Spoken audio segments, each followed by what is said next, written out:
ഒരു സുഹൃത്തിൻ്റെ കുടുംബത്തിൽ പുതിയ വീടിൻ്റെ പണിയൊക്കെ കഴിഞ്ഞിട്ടുണ്ട്. അവർ കുടിരിക്കലിന് വേണ്ടി വെയിറ്റ് ചെയ്യാൻ. അപ്പോൾ മുഹറം 10 കഴിഞ്ഞിട്ടാണ് കുടിരിക്കൽ പറ്റുള്ളൂ എന്നാണ്. അതിൻ്റെ ഇടയിൽ എന്താ പ്രശ്നം? അതിൻ്റെ ഇടയിൽ നെഹ്സാൻ.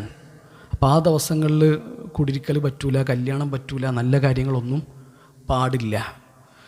കോട്ടക്കലടുത്ത് ഒതുക്കുങ്ങലിൽ ഒരു ഓഡിറ്റോറിയം ഉണ്ട്. അവിടെ ചൊവ്വാഴ്ച നമുക്ക് പ്രോഗ്രാം ഫ്രീ ആയിട്ട് നടത്താം, വാടക ഒന്നും ആവശ്യമില്ല. ചൊവ്വാഴ്ചകളാണ് അവിടെ ക്ലാസ്സുകൾ നടക്കാറുള്ളത്. അപ്പോൾ എന്താ ചൊവ്വാഴ്ച ആർക്കും കല്യാണമില്ല, ഒരു ഫംഗ്ഷനും ഇല്ല. എന്താ ചൊവ്വാദോഷമാണ്. ചൊവ്വാഴ്ച അതൊക്കെ നടത്തിയാൽ പ്രശ്നമാണ്. അള്ളാഹു ആകാശങ്ങളും ഭൂമിയും ഒക്കെ സൃഷ്ടിക്കുന്നതിൻ്റെയും 50,000 കൊല്ലങ്ങൾക്ക് മുമ്പ് ഓരോരുത്തരുടെയും ഖദർ രേഖപ്പെടുത്തിയിട്ടുണ്ട്.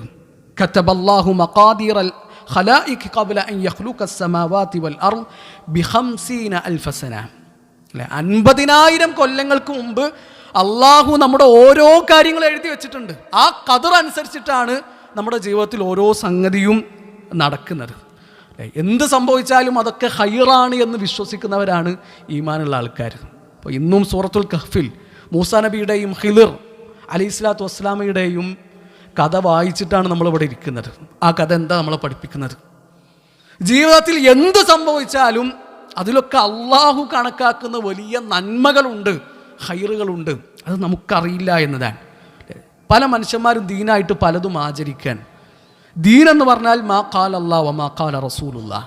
അള്ളാഹു പറഞ്ഞതാണ്, അള്ളാഹുവിൻ്റെ റസൂൽ സല്ലല്ലാഹു അലൈഹി വസല്ലം പറഞ്ഞതാണ്. അത് നമ്മുടെ വിശ്വാസത്തിൽ കാണണം, അത് നമ്മുടെ കർമ്മങ്ങളിൽ കാണണം, നമ്മുടെ ഇബാദത്തുകളിൽ കാണണം. വെറുതെ എന്തെങ്കിലും വിശ്വസിക്കാനും വെറുതെ എന്തെങ്കിലും ആചരിക്കാനും ആണെങ്കിൽ പിന്നെ എന്തിനാണ് അള്ളാഹു നബിമാരെ അയച്ചിട്ടുള്ളത്? പിന്നെ എന്തിനാണ് അള്ളാഹു കിതാബ് ഇറക്കി തന്നിട്ടുള്ളത്?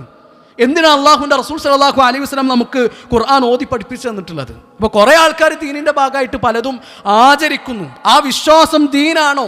അത് അള്ളാഹു പഠിപ്പിച്ചതാണോ? അള്ളാഹുവിൻ്റെ റസൂൽ സല്ലല്ലാഹു അലൈഹി വസല്ലം പഠിപ്പിച്ചതാണോ? അത് നമ്മൾ നല്ലോണം ആലോചിക്കണം. മുഹറം മാസം എന്ന് പറഞ്ഞാൽ അള്ളാൻ്റെ മാസമാണ് പറഞ്ഞത്. എന്നിട്ട് ആ മാസത്തിൽ കുറച്ച് ദിവസം പാടില്ലാത്ത ദിവസങ്ങൾ, മോശമായ ദിവസങ്ങൾ.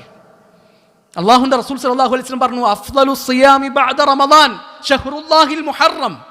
റമദാൻ കഴിഞ്ഞാൽ പിന്നെ ഏറ്റവും ശ്രേഷ്ഠമായ നോമ്പ് അള്ളാഹുവിൻ്റെ മാസമായ മുഹറമിലെ നോമ്പാന്നാണ് പറഞ്ഞത്. ഷഹ്റുല്ലാ, അള്ളാൻ്റെ മാസം എന്നാണ് പറഞ്ഞത്. 12 മാസങ്ങളും അള്ളാൻ്റെ മാസങ്ങൾ തന്നെയല്ലേ? പിന്നെ എന്തുകൊണ്ടാണ് മുഹറമിന് പ്രത്യേകിച്ച് ഷഹ്റുല്ലാ എന്ന് പറഞ്ഞത്?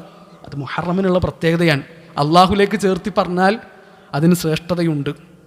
അപ്പോൾ എല്ലാ ദിവസവും നല്ല ദിവസങ്ങളാണ്. അള്ളാഹു എന്താണ് നമ്മുടെ ജീവിതത്തിൽ കണക്കാക്കിയിട്ടുള്ളത് അതേ നടക്കുള്ളൂ. ഒരു ദിവസം ശകുനത്തിൻ്റെ ദിവസമാണ്, ആ ദിവസം ഒന്നും പറ്റൂല. അങ്ങനത്തെ ഒരു ദീന് അള്ളാഹുവിൻ്റെ റസൂൽ സല്ലല്ലാഹു അലൈഹി വസല്ലമ നമുക്ക് പഠിപ്പിച്ചു തന്നിട്ടില്ല.